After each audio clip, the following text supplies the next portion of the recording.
Isabel Briggs Myers once said, "When people differ, a knowledge of type lessens friction and eases strain. In addition, it reveals the value of differences. No one has to be good at everything." Today I'm going to be talking about the Myers-Briggs Type Indicator Test and the important role it plays in both businesses and schools, especially as that pertains to extroverts versus introverts and their relationship to each other.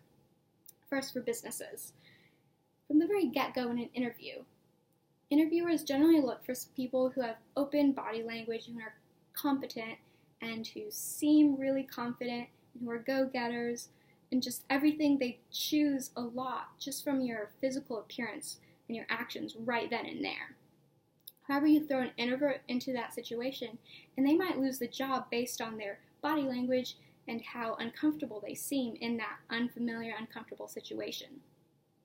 Whereas an extrovert will gain that job because he just seems more competent, he seems more hardworking, he seems more friendly. He could be less competent than the introvert, but he might get the job. This could be remedied by the Myers-Briggs Type Indicator Test, which would explain that introverts just aren't as good in social situations, even though they're super diligent and they're really good leaders and they're really good at making decisions and just buckling down and doing a job.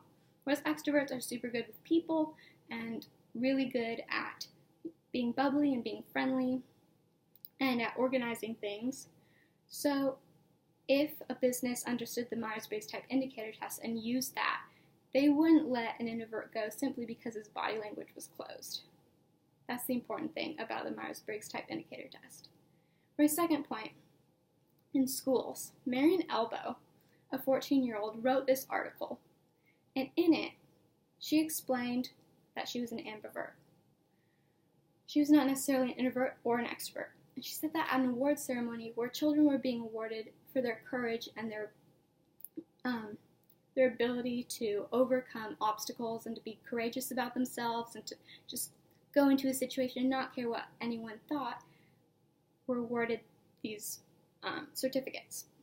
However, she noticed that her friend wasn't up there and that everyone else up there was extroverts. Her friend was not an extrovert, but she had great courage. She could skip down the hallway of the high school whistling a show tune and not even caring what anyone thought.